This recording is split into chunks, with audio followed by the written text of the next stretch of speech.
Hi, my name is Craig Thompson-Wood. I'm the board game teacher. Thanks for coming to my games room. I have a little bit of a cold today, a little bit of a stuffed nose, maybe some allergies, so please excuse if my voice sounds a little bit funny. Today I want to finish off the final part to the series I was doing about video games, video game addiction. So in this one I'm going to be focusing again on the students, the children in our lives, those people who are addicted to video games, and what we can do to help them. So the first thing I want to talk about is just talking about balance. I think it's important for us to have a discussion with them and let them know that it's not that they can't play ever. It's just that they need to strike a balance in their lives between video games and other activities. Make sure that they're going out and having outdoor activities as well as the indoor times.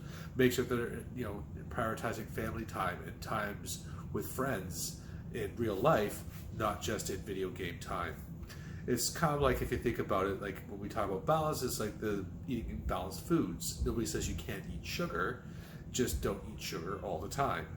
And I think that unfortunately this is what it's coming to with some people. It's just like these kids are playing so much video games, it's almost like the equivalent of having an all sugar diet all the time. When it comes time to talk to your students, to your children about video games and video game time, it's really important to have an open discussion with them.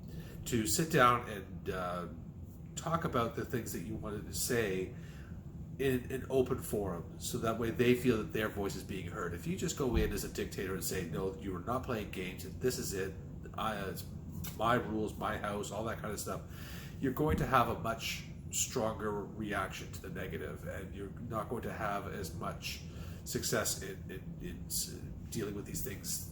At least this is what the studies are saying. Don't take it my word just because I'm the board game teacher. But this is the research that I've been doing into this type of thing, and reading about what the experts say. And I do believe it to be true.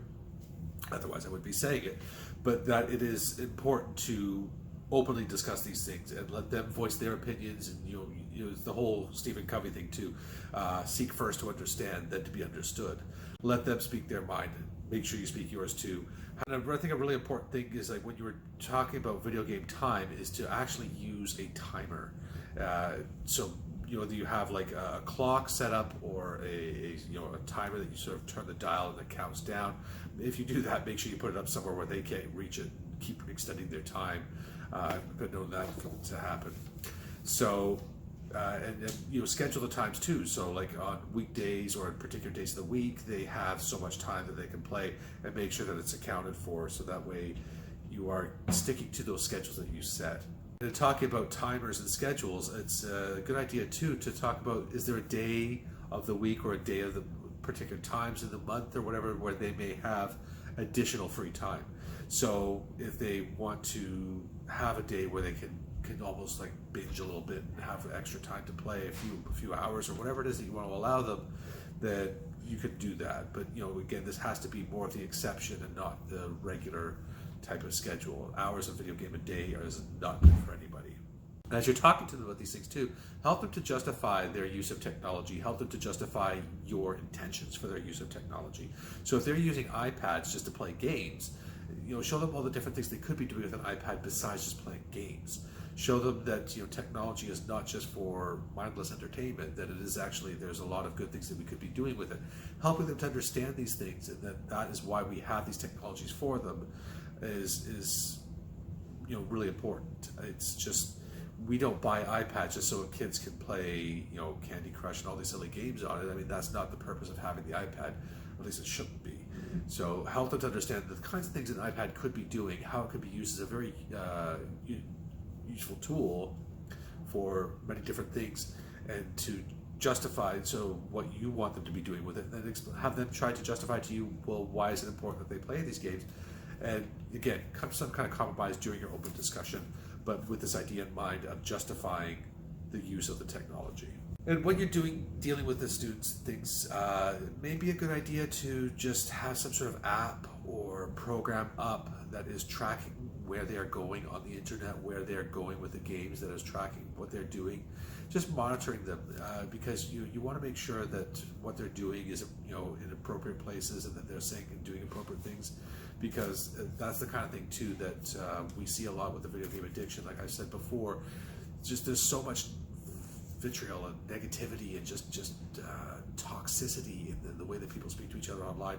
And I've had to speak to my own children about that kind of thing too, when they're speaking to people online, because it's really just not the kind of thing that we want to promote in people, generally speaking. And so if we want to know if our kids are doing that, so if we can see what they're doing online, but also, as I was saying, so those kinds of tracking programs to see where they've been online. So if they're going on YouTube, what kinds of videos are they watching? If they're going around the internet, what kinds of sites are they visiting? All these kinds of things are very important to know, to be responsible and good parents and to keep our kids safe. Well, that's going to wrap it up for this whole series on video games, video game addiction, and technology. So if you have any questions about this, then please leave me a message in the comment section below. If you have any ideas for future episodes, things you might like me to talk about, or games you might like me to review, again, leave me a message in the comment section below. If you have any good program suggestions or app suggestions for those sort of monitoring things, I know like NetNanny is one, then please, again, leave me a message in the comment section below with any suggestions for that. But until next time, I'm Craig Thompson with the Board Game Teacher saying, thanks for coming to the classroom. Are you coming back to school?